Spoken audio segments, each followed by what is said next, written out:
The power was turned off as the White Sox failed to hit a home run and were not able to execute with runners in scoring position. A tale as old as time.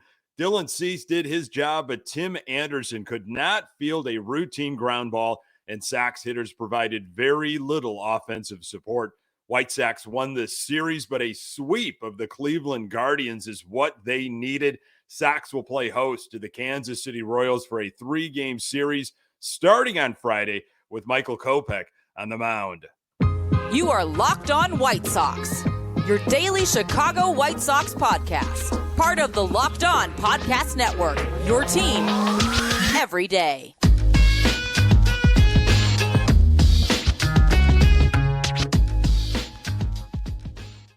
Hey, Sox fans, welcome back to Locked On White Sox. Thank you for making Locked On White Sox your first listen each and every day. We're free and available on all platforms. Follow us on Twitter at Locked On Sox. Also, subscribe to our YouTube channel. Just search Locked On White Sox. Today's episode is brought to you by Birddogs. Go to birddogs.com/LockedOnMLB, and when you enter code Locked On MLB, they'll throw in a free custom Birddogs Yeti style tumbler with every order. Hey, I'm your host, Nick Morawski, a lifelong diehard Chicago White Sox fan, recording this podcast just blocks from the ballpark in beautiful Bridgeport. You can find me on Twitter at Nick_GGTB. Locked On White Sox is part of the Locked On Podcast Network, your team every day. Our Chicago White Sox take on the Kansas City Royals on Friday. Michael Kopech is on the hill. Catch every pitch of the White Sox hometown broadcast with Sirius XM on the SXM app. Search White Sox. Not good. Not happy about that. Won the series, wanted the sweep. Felt like it could have been done too. Sox are now 16-29. Again, they won a series after losing a couple series in a row, but with no Naylor, no Ramirez. Wanted that first sweep of the season. Sox fall to the Guardians 3-1 on Thursday afternoon. Horrible execution. Not just disappointing, not just poor, horrible execution with bases loaded with nobody out early in the game. How does that happen? Time and time with our Chicago White Sox. Bases loaded, nobody out, just bases loaded, under 2 outs. It is a problem for this White Sox team to execute. And I had a feeling there was going to be probably a power outage. Okay, you're not going to live on the home run, have another game with 3 home runs. I just didn't think it was going to happen. So maybe some of those hot bats, though, could manufacture some runs. They missed their opportunities. And you got Tim Anderson with such a knucklehead botched play late in the game. I mean, trying to do way too much, way too soon. We'll talk about it later, some of the details later in this episode. But speaking of Tim Anderson, a lot of buzz on social media lately. Is he maybe the flavor of the week in terms of potential trade bait? If things are not looking good come July, come All-Star break, trade deadline, I believe, August 1st.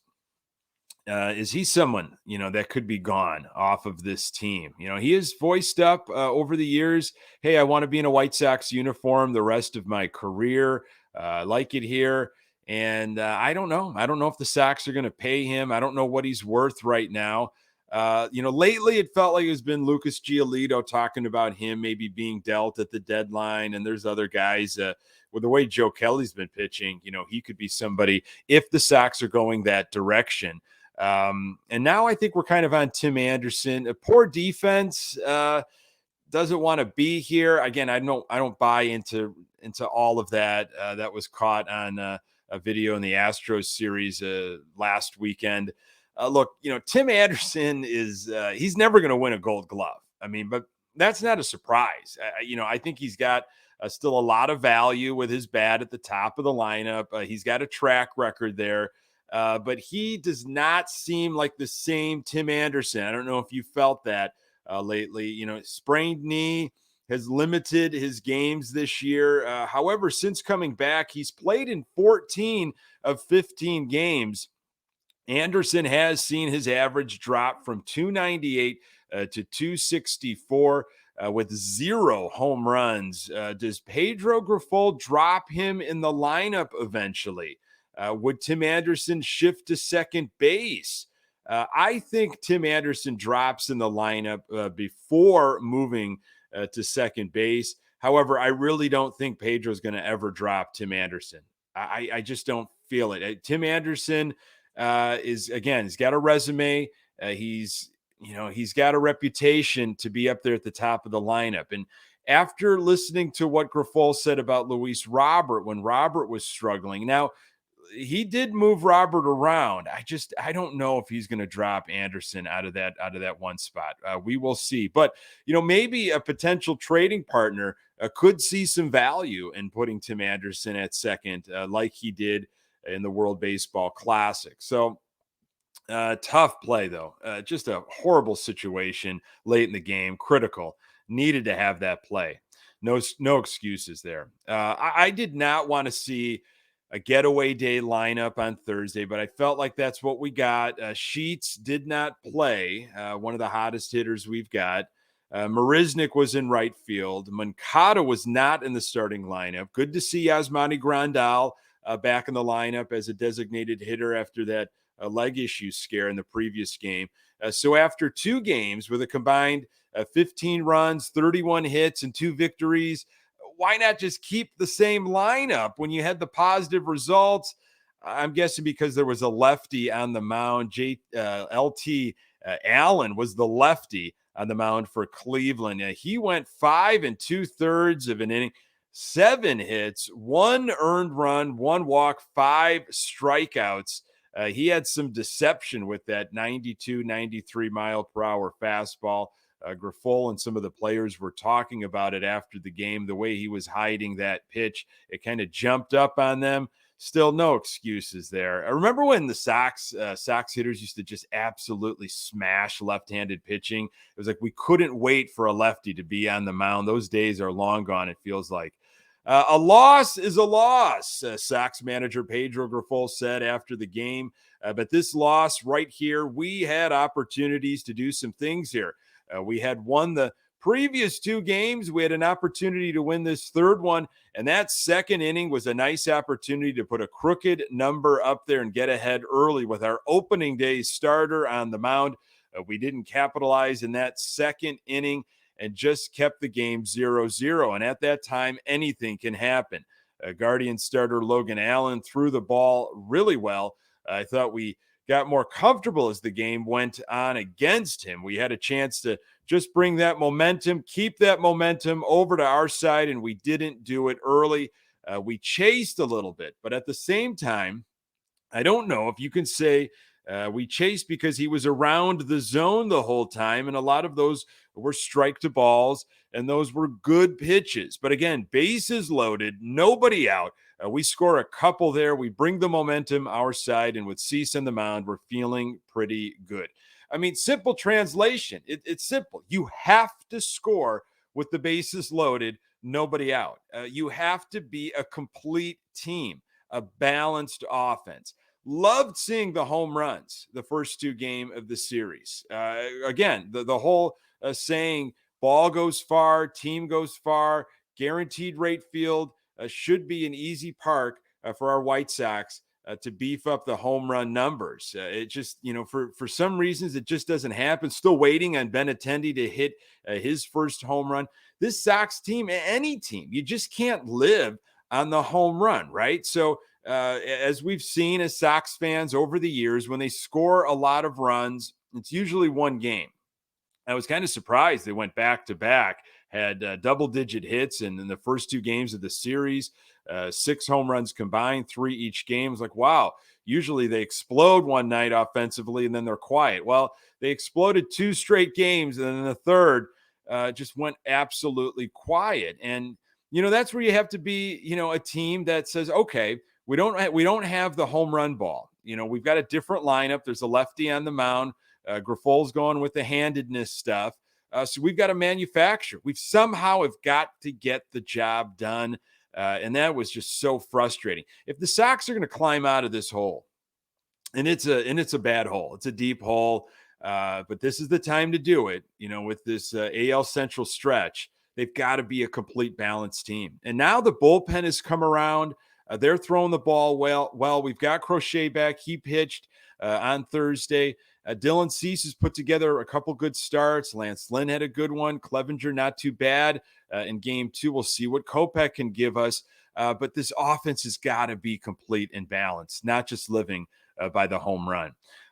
So when the home runs dry up, and they always will, you have to be able to find other ways to score. Dylan Cease deserved better.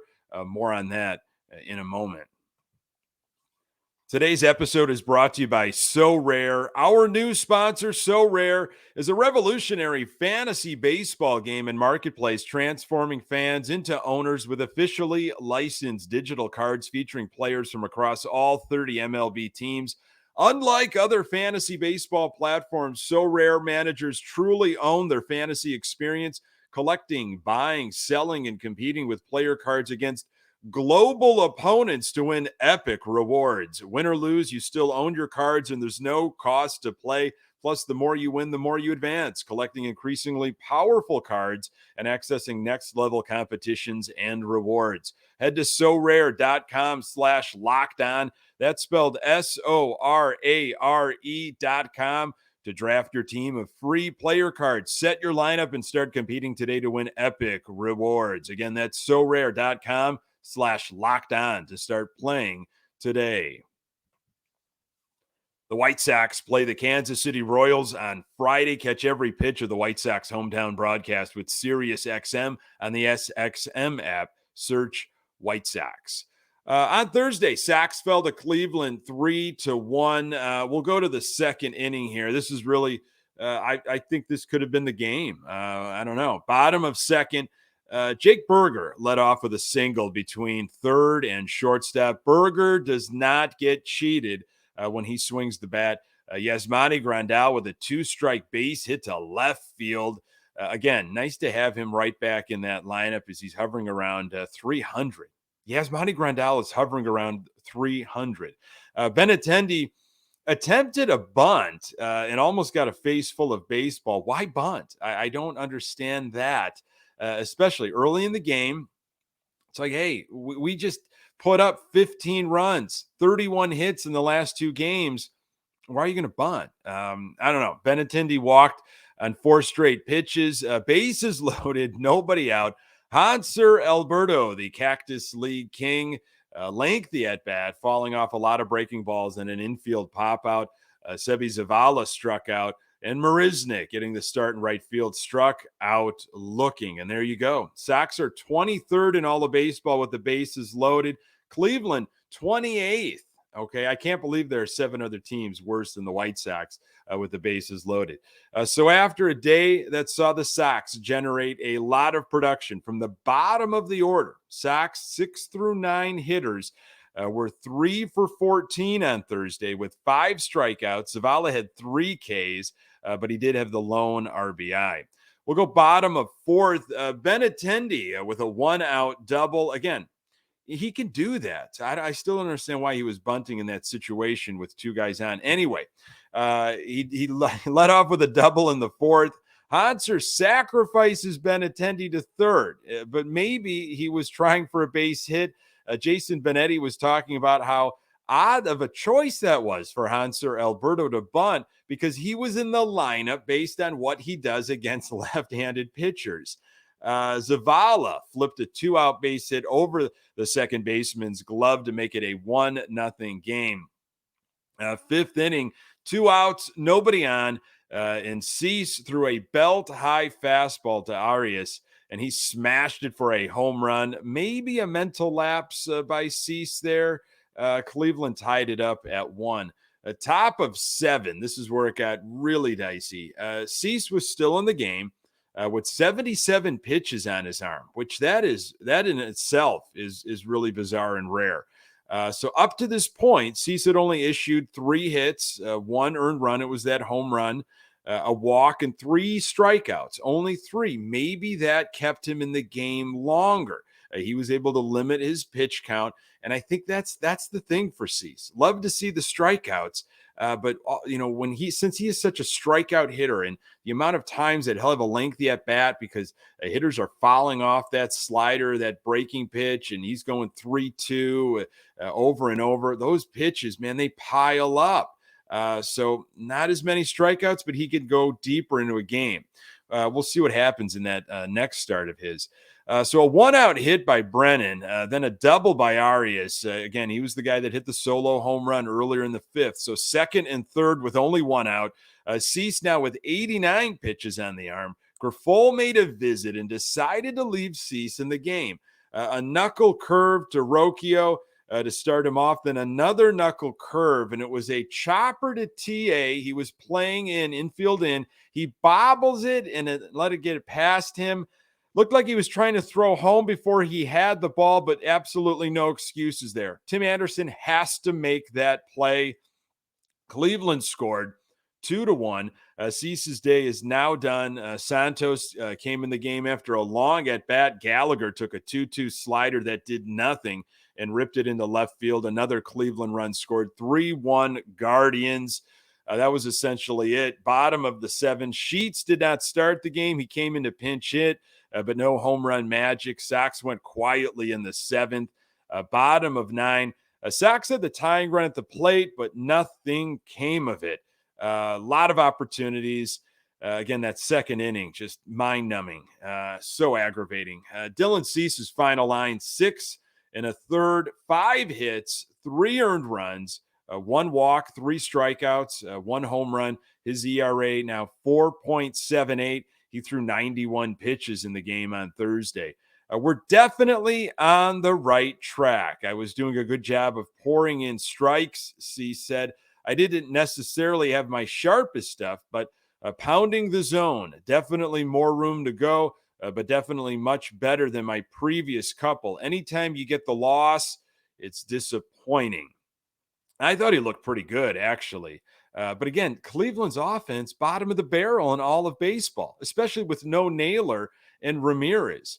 So you didn't really have to do much. That's why I was wondering that home run that Cease gave up, if that was just a mental lapse. 2 outs, nobody on. He just grooved in a fastball, But again, I thought it was a pretty solid outing from Cease. From the bullpen, you had Santos, Bummer, and Garrett Crochet made an appearance. Clean inning for Crochet. Saw him hit 97 miles per hour.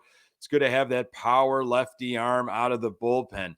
Sox offense, just 1 run, 8 hits, home run, power outage. Sox were 1 for 7 with runners in scoring position. Again, Sox had the bases loaded with nobody out, could not score. You just can't live by the home run. You got to have a balanced offensive team. And I mean, when you look at that lineup, it was a tough lineup. I don't know what's going to happen here. We talked about it in the previous episode. I'm still trying to process all the musical chairs that are going to have to go on when Eloy Jimenez does come back. How are you going to be able to get Sheets and Berger and Jimenez all their at-bats? Jimenez talked about just getting into a groove last season when he was dealing with health issues, and they were resting him. There was like workload management going on. Maybe you remember this. It's something the Sox like to do quite often. And he would play, and then he would rest a little bit the legs, and then play a couple games, then rest. And he talked about, look, I could not get into a groove offensively. And when he switched to primarily a designated hitter last year, I mean, he was a monster offensively. He was playing consistent, and he would get into a flow. So, is somebody going to suffer is what I'm wondering, by having to platoon and sit guys. And then you still have Oscar Colas sitting there in AAA, and he seems to be ready to go. Again, Sox have got some things they need to figure out here, but that is the year 2023. Tim Anderson with that costly error in the 7th. This is what Grifol said.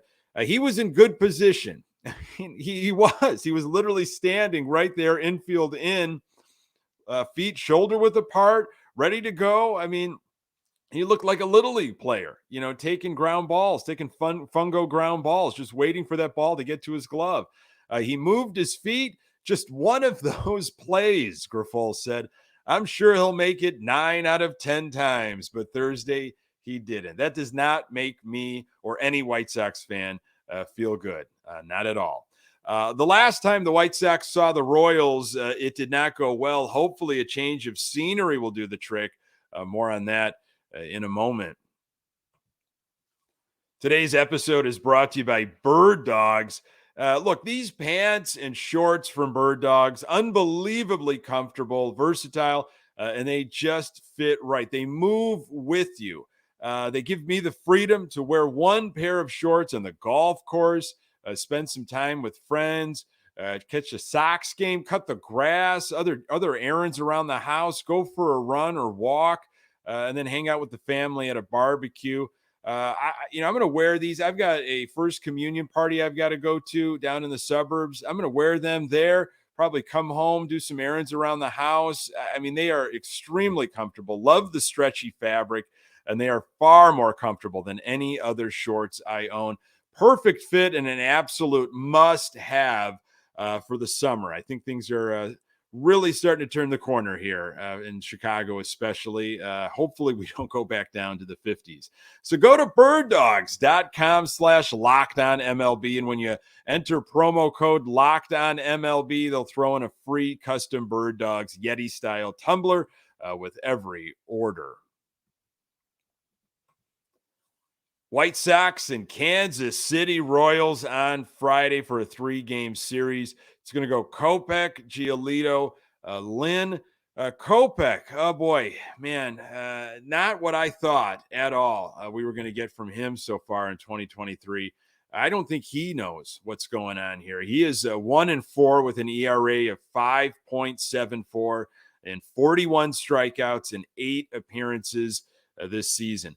Now, Kopech's last start was 7 days ago against the Astros, and not a bad line, but you'll notice some things that just jump off here. 4 2/3, that's pretty weak. 1 hit, 2 earned runs, 6 walks, 5 strikeouts. He has been having some massive control issues. Ball seems to be flying out of the zone. He is one of those guys that you will say. And if some other, fan of a different team gets eyes on Michael Kopech, they'll see, wow, he's got the stuff. Lively arm, a lot of pop. He just looks like a starting pitcher. But I just feel like there's something between the ears. He'll lose control. He'll lose focus, and things will just, unravel. Again, we can't have starters go less than 5 right now. You just can't. I know the bullpen's looking better, but Kopech, this was supposed to be your year. This was supposed to be the year to know what we've got from you. So far, I'm pretty disappointed. So I'm hoping he starts turning a corner here. Good time to start on Friday against the Royals. Hopefully the weather clears up and they get that game in on the south side. Good stuff here with Liam Hendricks. Sox to evaluate Liam Hendricks on Friday. Closer Liam Hendricks will throw either a live batting practice or a bullpen session Friday, and the Sox will evaluate the next steps afterward. We'll sit down and talk to him and see where we're at, Grifol said before Thursday's game. He's on schedule. We've just got to really communicate well. He's a really good self-evaluator. He'll be telling us what he feels. He's close, so now we've got to really do a good job of just evaluating him. How close he really is to being Liam Hendricks, not how close he is just to pitch here in the big leagues. So a lot of people determining how close. Some of it will be on Pedro Grifol and the coaching staff. It feels like a lot of it will be on Liam Hendricks to know how close he feels. So, hey, no matter what happens, it's going to be exciting to get Liam Hendricks back on this team. A real boost to the clubhouse. Fans are going to go crazy. I hope his first appearance is at home. I don't know if that's going to be a chance because after this Royals series, they go on the road. But, man, would that be electric. So I'm looking for a sweep, of course, against the Royals. They have to. They have to, after what the Royals did to the White Sox in Kansas City. Sox, we need quality starting pitching.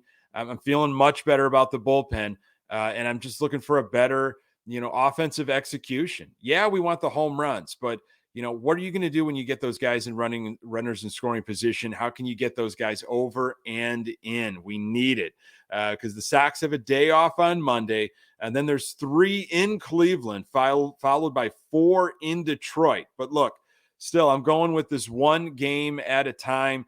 But the problem is the Sox just need to start stringing together several wins day after day after day, game after game after game.